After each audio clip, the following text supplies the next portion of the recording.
Rabah Madjer, joueur algérien fantastique qui a marqué les mémoires des fans de foot en donnant son nom à un geste technique que vous connaissez tous. Retour sur ce but exceptionnel marqué un soir de mai 1987 en finale de Coupe d'Europe des clubs champions face à l'immense Bayern Munich.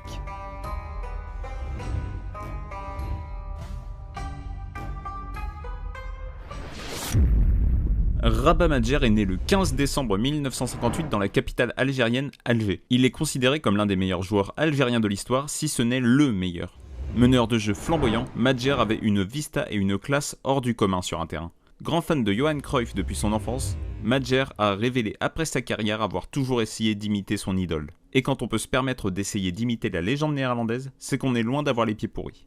Après 9 années à évoluer en Algérie, Madjer décide de tenter sa chance en Europe à 25 ans. D'abord le Racing Club de Paris en 83, puis un court passage au FC Tours en 85, c'est au Portugal que la renommée du génial numéro 10 explosera. Recruté par le FC Porto en 85, il entre dans une nouvelle dimension. Il doit se faire une place dans un effectif de très haut niveau. Madjer remporte ses plus beaux trophées pendant ses années portugaises, entre 85 et 91. 3 fois champion, 2 coupes du Portugal, une C1 et une coupe intercontinentale. Il a surtout été le leader de l'attaque algérienne lors de leur seule victoire en Coupe d'Afrique des Nations en 1990. Au niveau individuel, Madjer a souvent été au rendez-vous. Ballon d'or africain en 87, il termine aussi sur le podium en 85 puis en 90. Meilleur joueur de la Coupe intercontinentale en 87, premier buteur de l'histoire de l'Algérie en Coupe du Monde, meilleur joueur de la CAN 90 et dans l'équipe type en 82, ses exploits sont innombrables. Mais malgré toutes ces réussites, c'est bel et bien pour un seul et unique geste que son nom est resté inscrit dans les mémoires. En ce soir de mai 1987, Rabah Madjer va écrire son nom en lettres d'or dans le grand livre du football.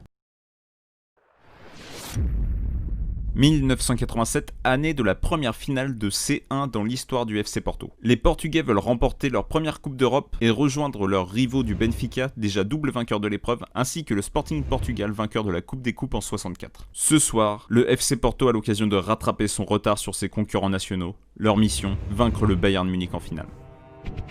En cette saison 86-87, le Bayern roule sur tout le monde. Une seule défaite en championnat dont il termine vainqueur, une seule défaite en Coupe d'Europe contre le Real Madrid en demi-finale, après les avoir battus 4-1 à l'aller, le boulot était déjà fait. Seul point noir au tableau, la défaite au 3e tour de la Coupe d'Allemagne contre le Fortuna Düsseldorf. Au total, leur bilan est de 27 victoires, 16 nuls et 3 défaites. En même temps, ils peuvent compter sur des tueurs comme Jean-Marie Pfaff dans les buts, gardien de la Belgique lors de la Coupe du Monde 86, Andreas Brehme, défenseur aux 86 sélections avec l'Allemagne, ou encore Lothar Matthäus, dont les exploits sont trop nombreux, résumons-le comme le Ballon d'Or 90 et capitaine vainqueur de la Coupe du Monde la même année. Le tout coaché par l'excellent Udo Lattek, l'un des seuls entraîneurs qui a remporté les 3 Coupes d'Europe dans sa carrière. Clairement, le FC Porto ne porte pas le costume de favori pour la finale de la Ligue des Champions 1987. 27 mai, stade du Prater, à Vienne en Autriche. Allemands et Portugais s'avancent sur le terrain, tous prêts à en découdre pour ramener la coupe aux grandes oreilles à la maison. À la 24e minute, sur une touche longue touchée, déviée par un joueur du FC Porto, Ludwig Kögel se jette et ouvre le score. 1-0 pour le Bayern. Les Bavarois semblent bien partis pour ajouter un nouveau titre européen à leur palmarès. Par la suite, les équipes se rendent coup pour coup et les frappes dangereuses des deux équipes frôlent les montants. Toujours 1-0 pour le Bayern à la mi-temps. À la reprise, le Bayern ne semble plus vouloir attaquer et préfère défendre ses buts. Les occasions s'enchaînent pour le FC Porto à la rentrée des vestiaires, dont une belle volée de Madjer qui passe au-dessus de la barre. Les occasions s'enchaînent mais ne rentrent pas. Le Bayern ne se crée pas d'occasion et continue de gérer. L'horloge affiche alors la 79e minute de jeu. 79e minute. La balle est dans les pieds d'Eduardo Luiz. Il balance devant, déviation d'Antonio Frasco. Le cuir atterrit dans les pieds de Djouari, qui remet à Frasco, dribble son vis-à-vis puis se jette pour trouver à nouveau Djouari dans la surface. Djouari déborde, centre à ras de terre. C'est à ce moment-là que Rabah Madjer est pris à contre-pied. Le ballon est légèrement derrière lui. Au lieu de contrôler pour se retourner au milieu de 4 Allemands, il réalise un geste improbable, imprévisible. Il laisse le ballon passer entre ses jambes et talonne. Égalisation du FC Porto sur un but exceptionnel de Rabah Madjer.